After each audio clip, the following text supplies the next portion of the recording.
Gabrielle n'a pas pu finir la journée. Après la visite de son mari, elle a abandonné son travail et est rentrée chez elle, ce qui a étonné ses employés. À la maison, elle s'est éclipsée dans sa chambre pour réfléchir. Aucune idée pouvant la sortir de ce pétrin ne lui vient en tête. Effectivement, elle est d'accord sur un point, elle doit divorcer pour se remarier en toute légalité. Sa porte s'ouvre sur sa fille qui reste à la porte.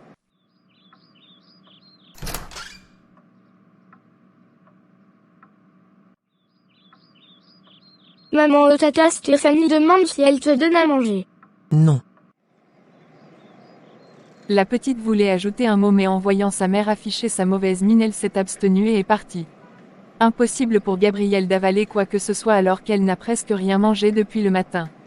Son téléphone sonne, elle sursaute en regardant son appelant, il s'agit de sa copine. Elle ne décroche pas et balance son téléphone sur le lit en poussant un juron.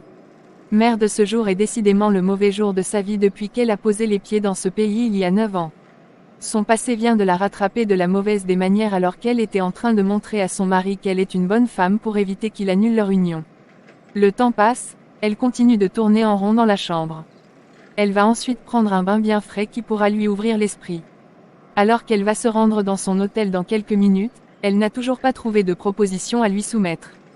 Quelle poisse! Il est 18h lorsqu'elle sort de la maison laissant la charge à la ménagère de garder sa fille jusqu'à son arrivée alors que cette dernière pensait rentrer plus tôt aujourd'hui. Gabrielle arrive devant l'hôtel, elle gare et reste dans la voiture pendant quelques minutes avant de sortir. Après s'être renseignée à la réception, elle a pris l'ascenseur pour se rendre au 3e niveau où est située la chambre de Ruben. Devant sa porte, elle veut cogner et se rétracte. Elle a même envie de tourner les talons et rentrer chez elle mais la peur que cet homme n'aille voir son fiancé est plus grande. Elle ne le supporterait pas. Mieux vaut ne pas le provoquer quand il est dans cet état. Elle prend courage et cogne. Personne ne se pointe. Elle recommence, toujours pas de réaction. Soulagée de ne pas le savoir présent, elle se tourne pour partir, la porte s'ouvre malheureusement. Il se pointe en peignoir avec de l'eau qui dégouline de ses cheveux crépus jusqu'à sa poitrine poilue que le peignoir ne couvre pas complètement. Ce corps de rêve qui a fait saliver la jeune femme auparavant la laisse de marbre. Il ne lui fait plus aucun effet.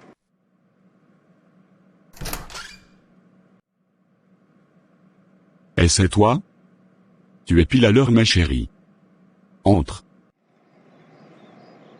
Quelle malchance pour Gabrielle qui va devoir l'affronter en plus dans cette tenue et ce corps qu'il exhibe sous ses yeux sûrement pour qu'elle bave sur lui. Dommage que ça ne fonctionne pas. Elle s'est assise sur un fauteuil dans le petit salon que constitue cette magnifique chambre. Une bouteille de vin est posée sur la table basse. Il la prend, lui sert un verre et se sert aussi avant de s'asseoir. Gabrielle lui lance un regard critique qui veut dire va t'habiller ce qu'il a compris. Quoi? Je ne suis pas sexy? Tu aimais bien mon corps avant. C'était avant. D'accord, c'est pas grave. Tu peux boire ton vin, je sais que tu aimes ça. Je l'ai commandé exprès pour toi. Tu te rappelles qu'en Haïti tu n'aimais pas manger sans déguster un bon vin. J'ai copié tes mauvaises habitudes. Tu es très belle. Tu n'as pas changé d'un poil. Tu as gardé ton teint noir, tes formes sont intactes, on dirait que tu n'as pas pris un gramme. Quel est ton secret? Ah oui, j'oubliais, soutirer les hommes. Ruben, écoute-moi s'il te plaît. Je suis d'accord avec toi qu'on va divorcer, mais je ne peux pas me déplacer pour ça. Est-ce qu'il n'y a pas un autre moyen de le faire à distance même s'il faut payer? Tu as les relations en Haïti, ta famille aussi, vous pouvez voir un juge qui peut vous rendre ce service sans avoir à ouvrir une audience. Si c'était possible je l'aurais fait depuis, je t'aurais envoyé les papiers sur internet et tu allais seulement signer mais ce n'est pas possible. La loi c'est la loi, il faut la respecter. Tu dois rentrer avec moi pour qu'on finisse ça. J'en ai déjà parlé à mon avocat, qui est en train de se charger d'introduire la requête, mais ça ne peut pas se faire sans la femme à qui on demande le divorce. Ta présence est nécessaire, le juge doit nous entendre. Mince, dis-moi, ça peut se faire en 2 jours? Dans ton pays on divorce en 2 jours?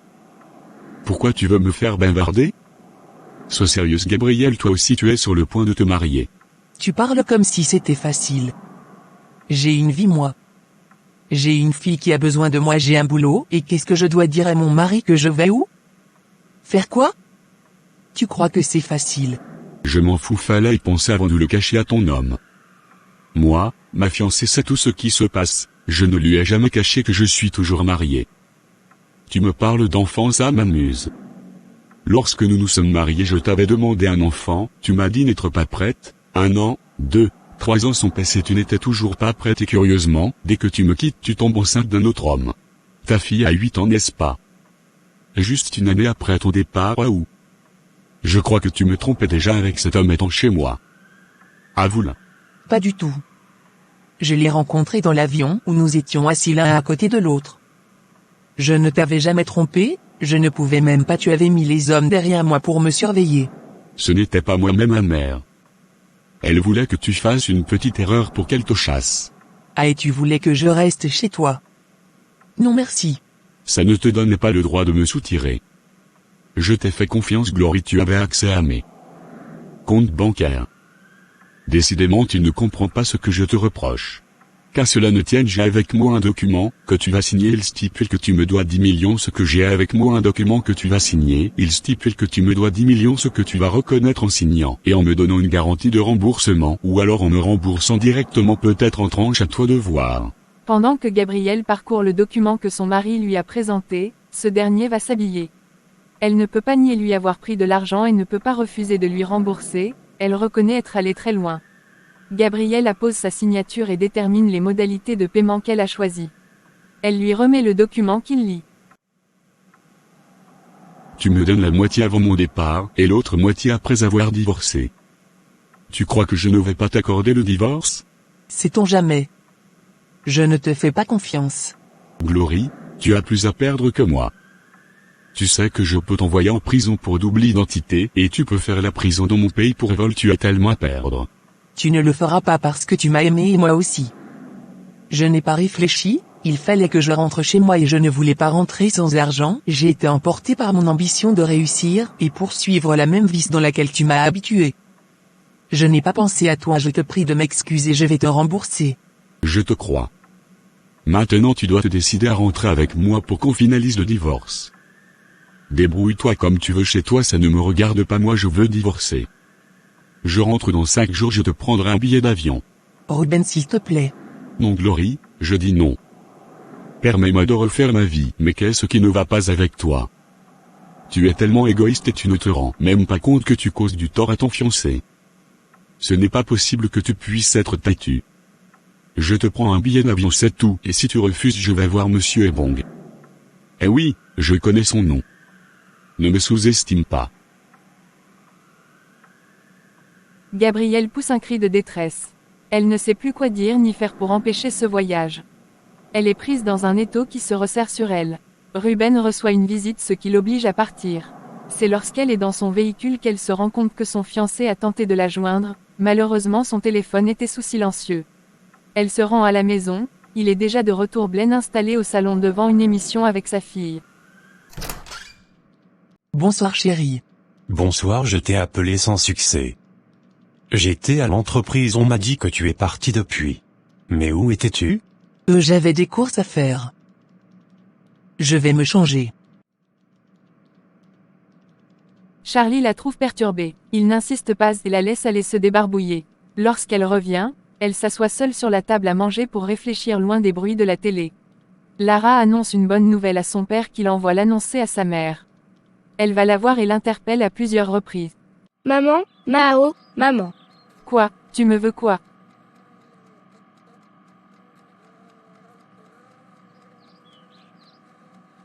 Arrête de pleurer, excuse-moi Lara, tu m'as fait peur. Oulala. Mais qu'est-ce qui t'arrive? Regarde comment tu parles à l'enfant, elle voulait t'annoncer une bonne nouvelle. Je suis désolée, j'ai la tête en l'air. Je préfère aller me coucher sinon je vais péter un câble. Ma chérie, c'est bon, arrête de pleurer. Demain je t'offrirai plein de friandises, d'accord? Merci papa. Viens là ma puce.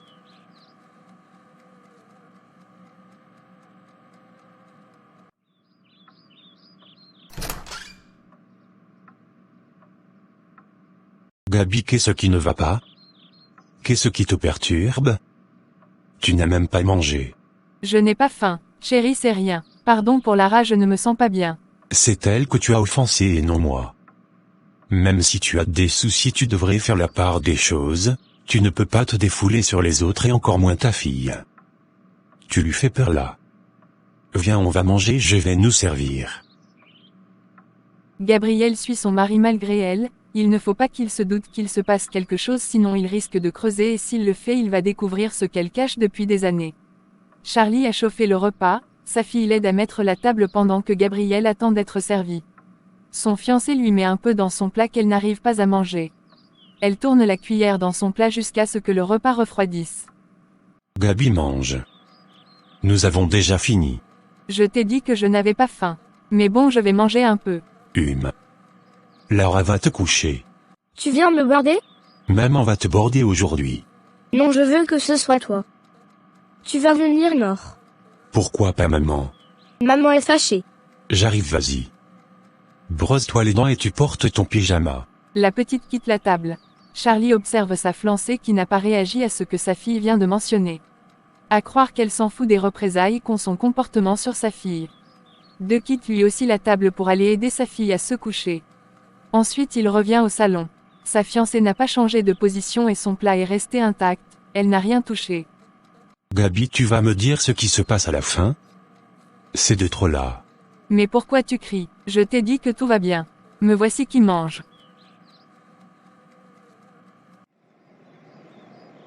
Elle ramasse les cuillerées qu'elle met dans la bouche en souriant à son fiancé pour qu'il soit rassuré mais ça ne parvient pas à le rassurer.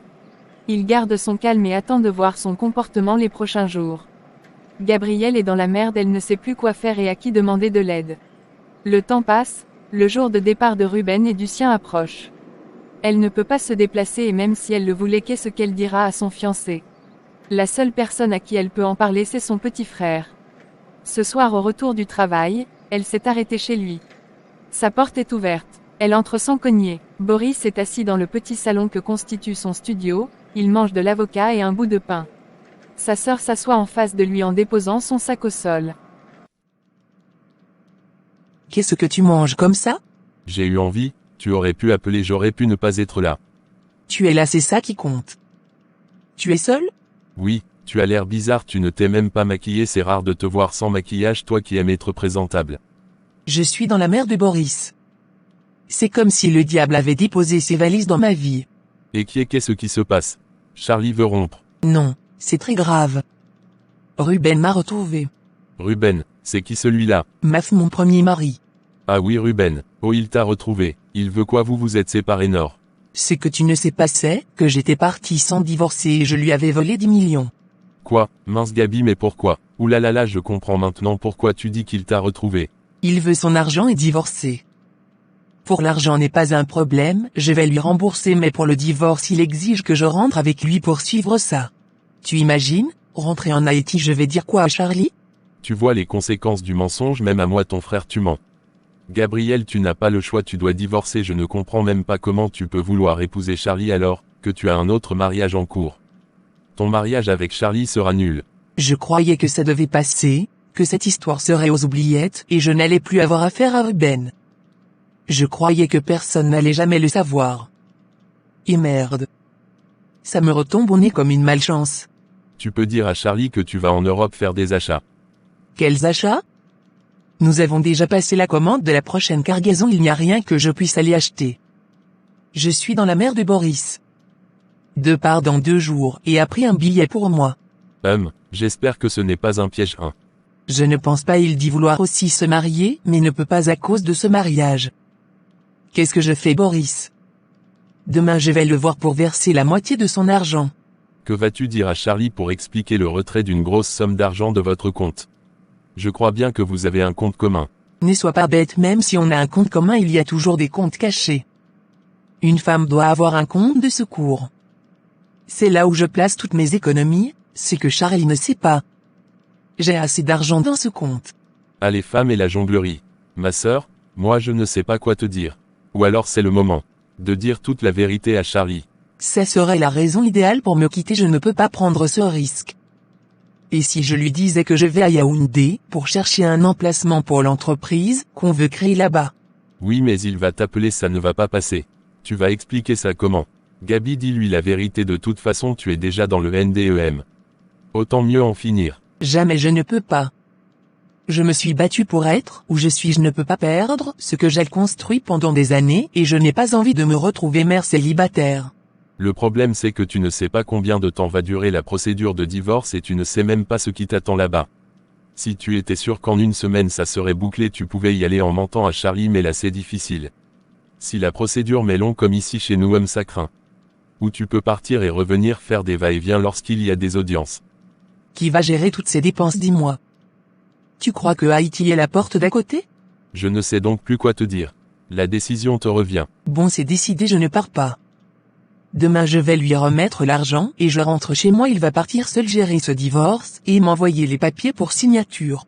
Tu te crois dans un film où les divorces sont faciles, on signe juste les papiers et c'est fini. Dans la vraie vie ça ne se passe pas toujours comme ça. Gabrielle joue à la femme forte, courageuse et résistante qui ne se laisse pas intimider par quelqu'un. Non seulement elle n'est pas allée remettre la moitié de l'argent à Ruben, mais aussi elle lui a envoyé un message pour lui annoncer son refus de voyager avec lui. Ce matin, après la réunion qu'ils ont tenue à Bonaberry, elle est rentrée à Aqua avec son mari. Ils sont dans leur bureau en train de discuter. On cogne à la porte, celle-ci s'ouvre sur Ruben. Il entre avec un grand sourire.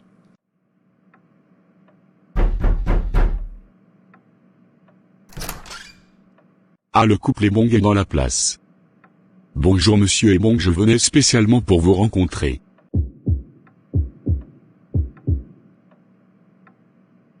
Gabrielle a failli s'évanouir voyant son fiancé inviter son mari à s'asseoir et demander qu'on lui apporte du café. Gabrielle ne tient plus assise. Son cœur bat si fort dans sa poitrine qu'une personne pouvait l'écouter à distance.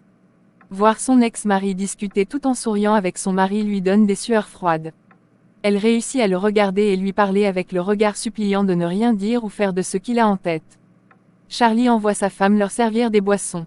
Celle-ci ne bouge pas de son fauteuil, elle a les pieds qui tremblent. Chérie, apporte-nous des boissons. Tu vas bien? Tu m'as l'air nerveuse. Je ne pense pas que notre invité veuille boire. Est-ce que tu peux me laisser le servir? Tu vas faire autre chose. Pourquoi? Je n'ai rien à faire. Monsieur Ruben va sûrement choisir d'acheter ses fournitures de bureau chez nous. N'est-ce pas, monsieur? Bah oui, pourquoi pas, je suis bien flatté par tout ce que vous me proposez, vous avez là une grande boutique avec des appareils de marque. Quand je pense que c'est mon argent qui l'a financé.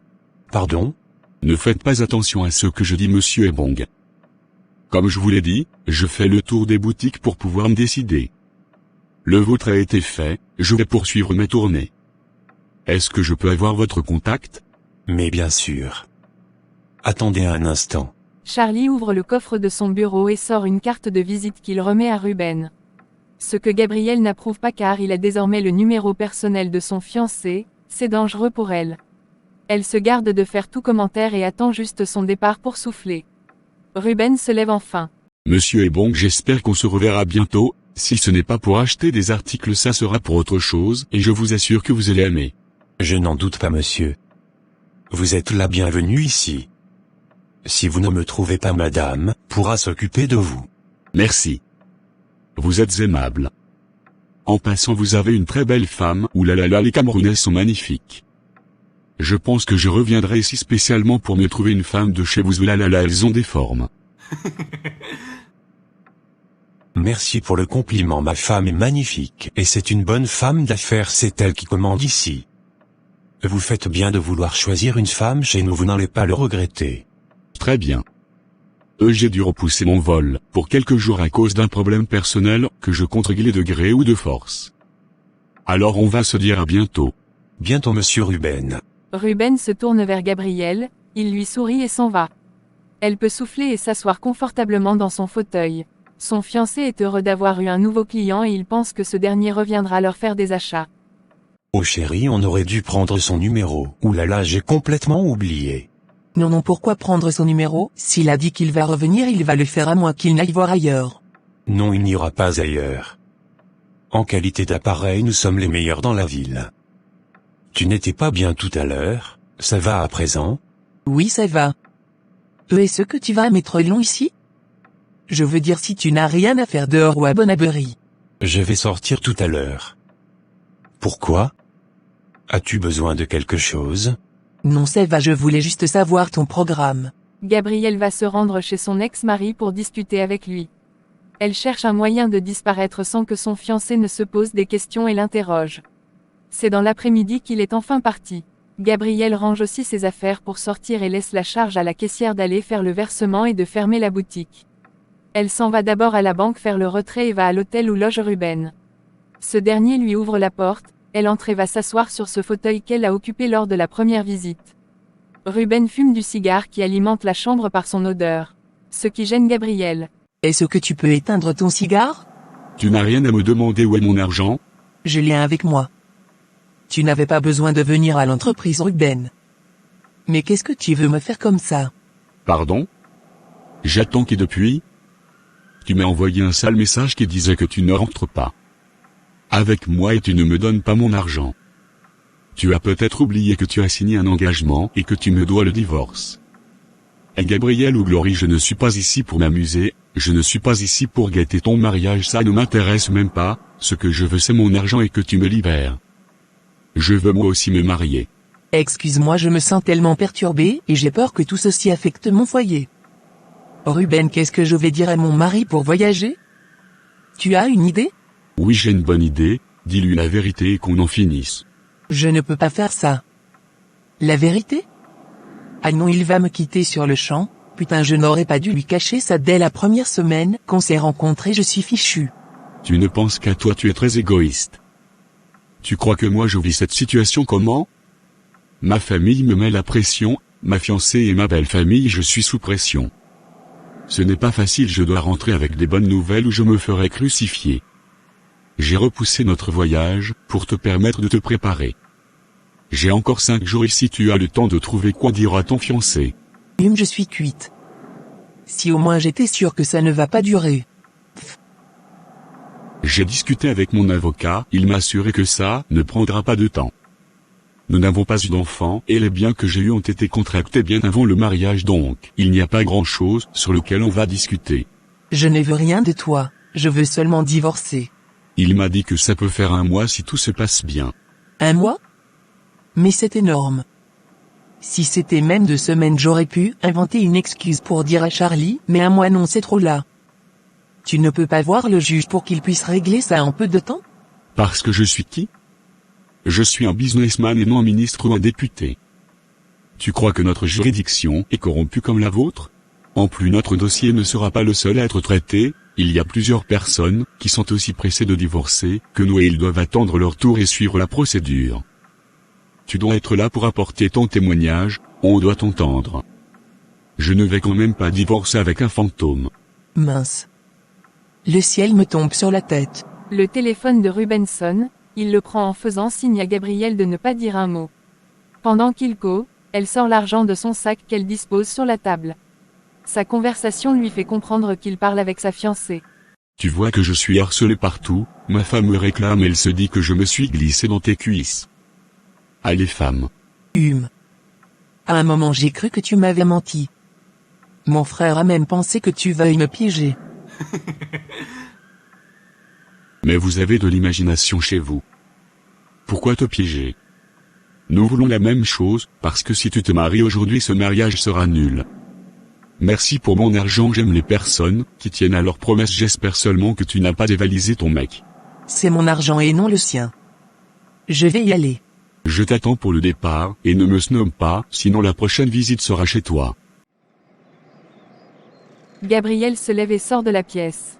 Cette fois-ci, elle ne peut plus fuir son destin. Le bras de fer ne servira qu'à amplifier la situation déjà complexe. Elle pense à présent trouver une excuse pour expliquer son absence de la maison.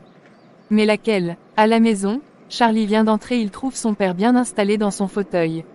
Sa fille va l'embrasser et lui prendre son sac pour le garder. Bonsoir papa, tu es là depuis. Pas vraiment. Je n'ai pas vu la voiture de Gabrielle dehors, ça veut dire qu'elle n'est pas encore rentrée alors qu'elle est quittée depuis. Stéphanie est où? Elle ne te sert rien à boire comment? Non, ça va, j'ai demandé qu'elle laisse, je voulais vous attendre. Comment tu vas fiston? Ça va pour moi papa, mais pour Gabrielle non. Elle est trop bizarre. Ta femme a toujours été bizarre, ça ne devrait pas t'étonner. Mais cette fois-ci c'est grave papa.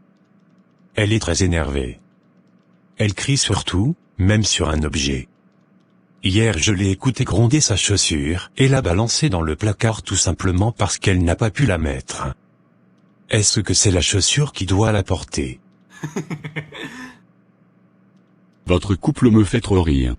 Tout ça m'agace papa. Elle quitte le bureau tôt, je ne sais pas où elle va. Elle ne me dit plus rien. Sur ses sorties, je constate seulement qu'elle n'est pas là.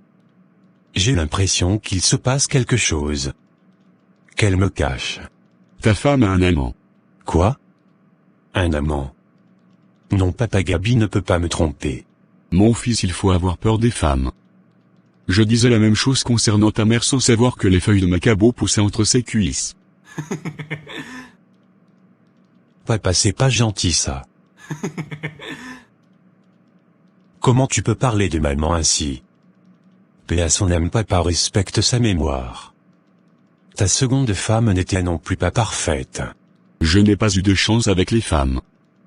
Peut-être que tu en auras. Je vois la chance m'échapper, j'ai vraiment peur de finir comme toi. C'est Mike qui a vraiment eu de chance avec sa femme. Moi je tergiverse encore. Ne sois pas négatif, si tu veux tu prends encore du temps pour organiser le mariage. Ils suivent une voiture se garer à l'extérieur. Ça doit être elle qui arrive alors qu'elle est partie du bureau depuis. Bonsoir papa, tu es là, j'espère qu'il n'y a pas de soucis. Pas du tout ma fille. Je venais voir comment vont mes enfants. Et toi ça va? Oui ça va. Tu rentres sans maquillage, où est passé ton rouge à lèvres? Tu en mets toujours, ça veut dire que tu l'as retiré ou quelqu'un l'a retiré. Et qui est papa, mais qu'est-ce que tu veux dire par là? Ah, je m'interroge seulement, ton mari s'inquiète pour toi. Je vais bien, il le sait. J'arrive, je vais me débarbouiller.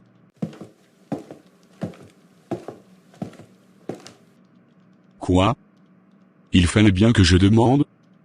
Tu n'as pas remarqué qu'elle ne porte pas son maquillage? Elle n'en met pas depuis quelques jours, ce qui est étrange. Je te dis qu'elle a un problème. Bref. Fouille son téléphone. Non. Je vais continuer à l'observer. Gabrielle demande à sa ménagère de servir le repas, ce qu'elle fait avant de rentrer chez elle. La famille s'installe à table pour manger. Gabrielle tourne la fourchette dans son plat, Charlie interpelle son père pour qu'il fasse lui-même le constat. Et ma fille, tu as un souci? Tu sais qu'on peut t'aider si tu nous en parles. Ah non papa, ça va. C'est juste que je n'ai pas très faim. Arrête de mentir. Depuis tu ne manges pas, tu commences à me gonfler, j'en ai marre la faim. Charlie, calme-toi, tu n'as pas besoin de crier. Je suis fatigué d'elle, papa. Je n'en peux plus. Je n'épouserai pas une femme qui me cache des choses. C'est arrivé là-bas? Je ne te cache rien. Tout va bien, je suis un peu troublée chérie, j'ai peur que tu ne me fasses plus confiance parce que je n'arrive pas à être celle que tu veux. Ça me stresse. Les enfants s'il vous plaît, mangez, n'oubliez pas que votre fille vous écoute, vous allez discuter après.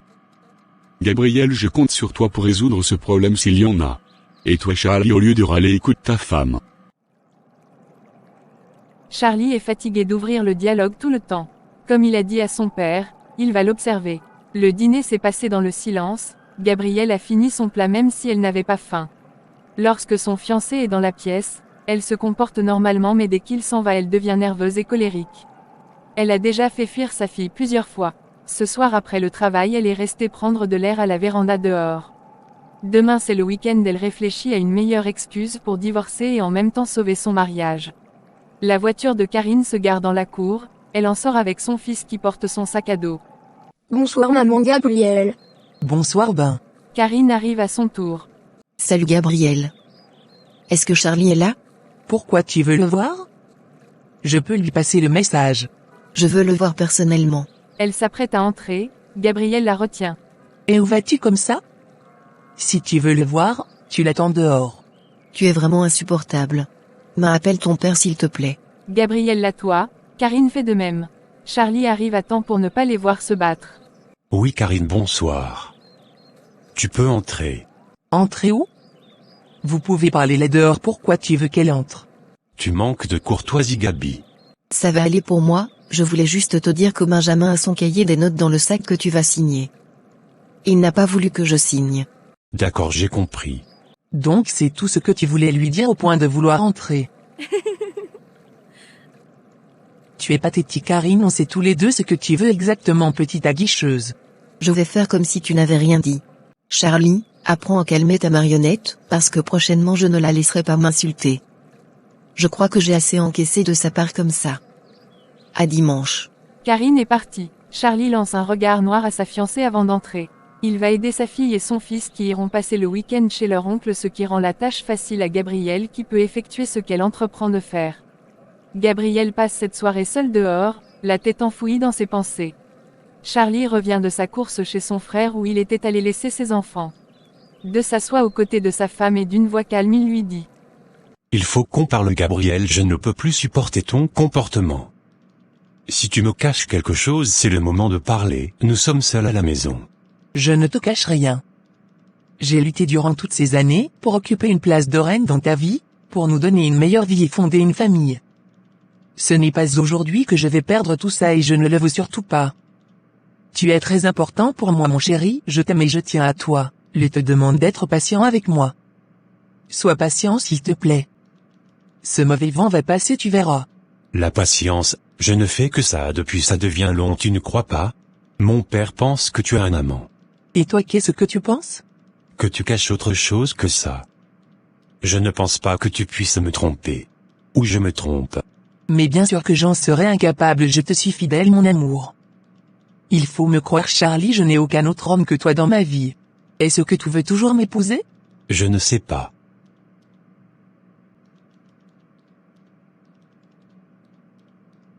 Je suis désolé si je gâche tout. Mais je vais arranger ça, je te promets. Bientôt tout sera dans l'ordre et tu auras envie de m'épouser. Chérie, n'oublie pas que je t'aime. Je finirai par te rendre heureux, il faut me croire. Je ne fais que ça, te croire. Gabrielle, si c'est encore long, je vais devoir prendre une décision. D'accord, ça va finir. Demain je vais me rendre à Bua avec Nyango pour un deuil, je ferai un aller-retour. Un deuil? C'est maintenant que tu me parles de ce deuil subite. En fait, c'est une amie en commun qui a perdu son père, j'ai cru te l'avoir dit, ça m'a échappé, excuse-moi. Tu crois que tu pourras gérer l'entreprise seul? T'inquiète pas. Ça va aller. C'est le week-end, il n'y aura pas beaucoup d'affluence. Ok. Gabrielle a pris la route à 6h du matin et c'est autour de 12h qu'elle est arrivée dans sa ville natale. La ville où elle a vu le jour, où elle a passé toute son enfance en compagnie de sa petite famille. Gabrielle traverse les rues de Bamenda qu'elle observe minutieusement. Ça ne fait pas longtemps qu'elle était de passage dans cette ville, mais étant accompagnée de son fiancé, elle ne s'est vraiment pas arrêtée pour apprécier le changement des lieux et se remémorer les bons souvenirs de son enfance. Passant devant ce collège où elle a fait ses premiers pas en tant que collégienne, Gabrielle ralentit. Elle se gare presque sur le côté et admire cet établissement qui l'a vu grandir. Elle se rappelle de cet arbre encore planté à l'extérieur de l'établissement qui lui servait de lieu de patience sa sœur et elle lorsque l'une sortait des classes avant l'autre car leur père leur avait interdit de rentrer l'une sans l'autre. Gabrielle sourit en se revoyant courir dans la cour de l'établissement avec sa sœur, chacune voulant attraper l'autre. De même, elle se revoit en train de subir la punition d'un professeur alors qu'il avait confondu de personnages tellement les deux filles étaient identiques. Difficile de savoir qui est Gloria et qui est Glory. Toutes ces confusions les amusaient. Elle prenait du plaisir à duper les professeurs et les élèves qui eux aussi avaient du mal à les différencier. Après s'être remémoré tous ces bons moments passés en compagnie de sa sœur, elle craint de plus sa réaction lorsqu'elle se pointera à la maison familiale que cette dernière occupe depuis la disparition de leur père. Gabrielle démarre la voiture et poursuit son chemin. Elle tombe sur l'église catholique où elles ont été baptisées à l'âge de 16 ans. Elle s'en rappelle comme si c'était hier. Gabrielle se revoit dans sa belle robe blanche avec des cheveux bouclés faits avec des mèches blondes. Sa sœur avait la même coiffure et surtout la même robe qu'elle. D'ailleurs, il était carrément impossible de les différencier. Des vérales jumelles, oui elles l'étaient à l'époque. Aujourd'hui chacune a grandi, chacune a pris sa voie et par orgueil, elles se sont perdues de vue ou alors, aucune n'a voulu faire le premier pas vers l'autre, c'est ainsi qu'elles vivent depuis des années, depuis que Gabrielle a choisi de suivre un homme et de l'épouser contre avis de sa famille. Gabrielle redoute la réaction de sa sœur, elle sait que ça va grogner, elle est prête, elle s'y est préparée. Arrivée au quartier, elle passe devant la boutique où elle avait toujours acheté du pain ou toute autre nécessité pour la maison. Elle remarque la présence du commerçant malgré la vieillesse, il est toujours présent à son poste. Elle gare et sort le saluer. Le vieux monsieur assis devant sa boutique, utilise un chasse-mouche pour éloigner les bestioles de sa peau. Gabrielle s'avance vers lui et lui fait une révérence comme le veut la politesse dans leur coutume lorsque tu t'adresses à un aîné. Good morning daddy. Good morning my daughter. Il remarque la voiture qu'elle vient de garer et s'exclame. My daughter, had to drive in a big car already. Ce qui veut dire ma fille, tu roules déjà dans une grosse voiture. I know that you I'm not Gloria, I'm Glory. Non papa, je ne suis pas Gloria, je suis Glory. Oh my god, Glory is you. Yes daddy is me. I'm from Douala. After all her years you didn't change, you still look like your sister. Be welcome my daughter. Après toutes ces années, tu n'as pas changé, tu ressembles toujours à ta sœur. Sois la bienvenue ma fille. Merci papa.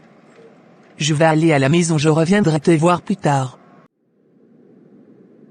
Gabrielle rentre dans sa voiture et poursuit son chemin. La maison est juste à 5 minutes de cette boutique. Elle traverse le voisinage, des personnes qu'elle remarque mais ne s'arrête pas. Elle reçoit des salutations des enfants qui la confondent à sa sœur. Ceci l'amuse, elle se croirait à l'époque où tout le monde était perdu lorsqu'il fallait la saluer. Gabrielle gare devant le petit portail de leur maison. Elle sort de la voiture et respire profondément avant d'entrer. L'odeur qui se dégage de cette cour lui renvoie à des années antérieures. Elle peut humer le parfum de son père, ceux de sa sœur ou encore celui de toutes les personnes qui ont constitué leur vie. L'arbre qui autrefois grandissait dans la cour et servait d'ombre sous lequel se reposer n'existe plus. Ça la rend triste. La porte est entr'ouverte. Elle observe les murs de l'extérieur qui ont été refaits et se dit que sa sœur a effectué des travaux entre-temps. C'est bien ça. Gabrielle cogne et entre. Elle peut écouter la voix de sa sœur qui résonne dans sa chambre. Qui est-ce cette? Gabrielle ne répond pas, son attention se porte sur les photos qui meublent l'armoire. Elle s'y rend et les observe une par une. La nostalgie s'installe, elle sourit lorsqu'elle voit une photo d'elle et sa sœur avec leur père. Elle se rappelle de ce jour, c'était la fête du Nouvel An, ils étaient dans un studio photo. Elle se rappelle que leur père faisait attention à ce qu'elle porte comme vêtements.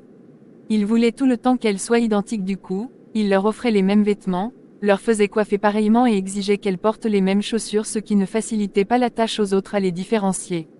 Monsieur AYUK voulait que ses filles soient toujours ensemble, en symbio, qu'elles fassent tous ensemble. Qu'aucune d'elles ne s'abîme la peau, il veillait à ce qu'aucune ne prenne du poids pour faire la différence avec l'autre. Tellement il était à cheval sur leur physique qu'elle se sentait étouffée et au quartier on disait de lui qu'il se vantait avec ses jumelles. Gabrielle regarde un autre cadre photo. Sa mère s'y trouve avec son petit frère qui n'était qu'un nourrisson. Elle prend la photo pour mieux l'admirer. Cette femme qu'elle n'a pas beaucoup connue comme son père mais qu'il a élevée avec tout l'amour qu'une mère peut offrir à son enfant, cette femme battante qui se réveillait avant le chant du coq pour se rendre au champ chercher des tubercules, des fruits ou légumes pour remplir leur panier. Cette femme autant autoritaire qu'elle qui a su se faire aimer et respecter de sa belle famille après plusieurs années de tiraillement. Enfin, cette femme que la vie a arrachée très tôt à cause d'un foutu accident de circulation lorsqu'elle revenait d'un voyage à l'ouest. Gabrielle est peinée. Elle dépose la photo, la douleur de ce fameux jour de sa disparition lui vient en tête. Elle revoit le monde à la maison, tout le quartier était présent pour pleurer avec eux. Leur père inconsolable s'était enfermé dans sa chambre. C'était un coup dur pour eux. Mais pas plus difficile que le jour où monsieur AYUK, son père, a cassé sa pipe sur un lit d'hôpital luttant contre la prostate qui a eu raison de lui. Gabrielle écrase une larme dans sa gorge. Elle arrête de regarder les photos souvenirs et se tourne pour observer la maison. Les fauteuils ont changé mais leur emplacement est resté le même. La télévision qui à l'époque était minuscule est aussi grande que celle qu'elle possède chez elle. Les nappes sont jolies sur les tables. La moquette est bien propre et sens bon. Gabrielle est étonnée par autant de propreté dans cette pièce, elle qui croyait que sa sœur avait mis tout un bazar en négligeant cette maison familiale que leur père avait lui-même construite grâce à son métier de maçon qui lui permettait d'avoir des accessoires et quelques avantages de service. Gabrielle suit sa sœur arriver. Gloria ouvre les rideaux et tombe sur sa jumelle, elle sursaute en se reculant en arrière et déclare.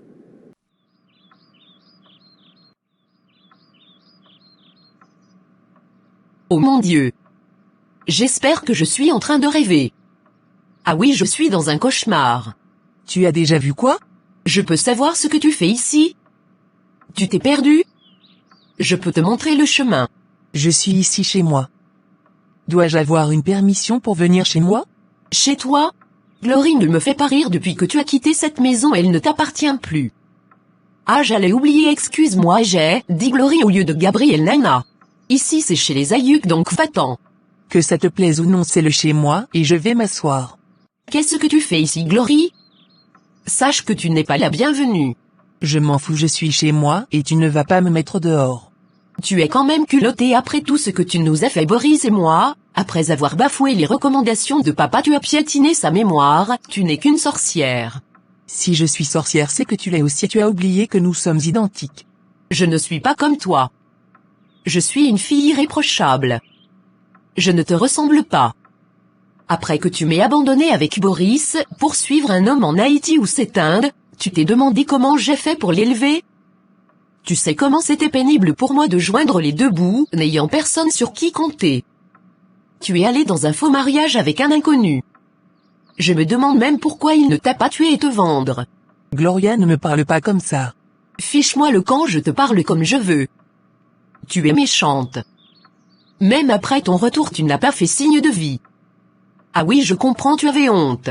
J'ai voulu entrer en contact avec toi, tu m'as rejeté. Ne fais pas comme si tu étais trop parfaite. Je suis mieux que toi, 1000 fois même. Un silence s'impose dans la pièce, Gloria va s'asseoir en soufflant. Gabrielle l'observe, c'est en ce moment qu'elle aperçoit un piercing sur son nez. Ah non Gloria, tu n'as pas fait ça, c'est quoi ça sur ton nez? Ne me dis pas que tu l'as percé. C'est ton nez? Papa avait dit que nous ne devons jamais abîmer nos corps, pas de piercing, pas de tatouage, pas de décapage, tu nous as gâtés, regarde ton nez, ce n'est plus moi.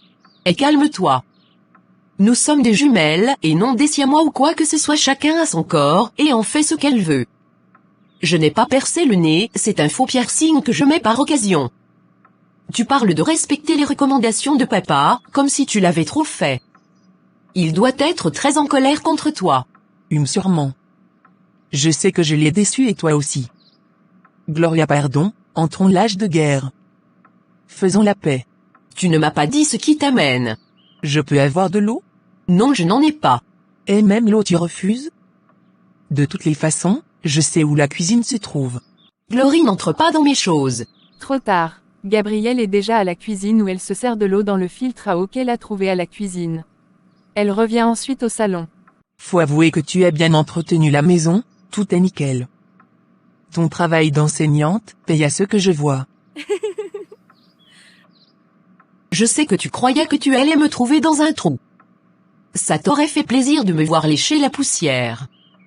Je ne suis pas riche comme toi, mais je me suffis. Mon salaire de professeur me suffit. Je ne cherche pas les hommes riches pour qu'ils m'entretiennent. Pardon? Tu veux dire que c'est ce que je fale? Oups. C'est une insulte, Gloria. Oui, je suis partie avec cet homme en Haïti pas parce que je poursuivais son argent mais parce que j'étais aveuglée par l'amour. Et c'est pareil avec Charlie, je ne suis pas avec lui par intérêt. J'ai investi des millions dans son business, nous allons nous marier. Ok, et je ne suis pas invitée. Il sait que tu as une sœur jumelle? Oui, je devais lui annoncer avant le mariage, est invité. Menteuse, tu n'as jamais eu l'intention de m'inviter. Bref, ce n'est pas grave, fais comme tu veux, c'est ta vie. Tu ne m'as toujours pas dit pourquoi tu es là. On est là, on tourne autour du pot, j'ai des copies à corriger. Oui, je suis là parce que j'ai un souci et j'ai besoin de toi. Tu as besoin de moi? Ça c'est la meilleure. Gloria, pardon, écoute-moi. Si ce n'était pas important, je ne serais pas ici. Vas-y, mais tu sais déjà quelle sera ma réponse. Bon, c'est que Ruben est revenu dans ma vie. C'est qui Ruben? Celui que j'ai épousé en Haïti. Il est revenu à la charge. Je ne comprends toujours pas le problème. En fait, nous n'avions pas vraiment divorcé, j'avais fui en emportant avec moi son argent, 10 millions. Quoi? 10 millions? Mince. Ça veut dire qu'il est revenu récupérer son argent. Oui, c'est la raison pour laquelle j'avais changé de nom, je ne voulais pas qu'il me retrouve. En plus de ça, il veut qu'on divorce puisqu'il va se remarier et moi aussi. En plus d'être une bandite, tu as une double identité, tu sais que c'est condamnable? Je sais ça, mais je vis depuis sans problème. Du moins, je croyais que je n'allais plus avoir affaire à Ruben. Je croyais que je pouvais me marier sans avoir à divorcer de mon précédent mariage, beaucoup de gens font ça et ça passe. You are very stupid girl. Je me demande qui te conseille. Comment tu peux te marier sans avoir divorcé au préalable? Tous ceux qui l'ont fait ont eu des retombées un jour. Ça veut dire que ton fiancé ne sait pas que tu as été marié. Non, il ne sait pas. Quand j'ai connu Charlie, je voulais juste m'amuser, je ne savais pas que ça allait être aussi sérieux, donc je ne voulais rien lui dire de moi. Voilà, le mensonge a pris des ailes et je me suis retrouvée chez lui, Ayant peur de le perdre, j'ai continué à fermer la bouche. Maintenant ça me rattrape, Je ne comprends pas toujours en quoi je peux t'aider. Tu vas trouver ça bizarre, ce que je vais te dire, mais c'est l'unique façon que j'ai trouvée pour garder mon couple soudé et aller divorcer.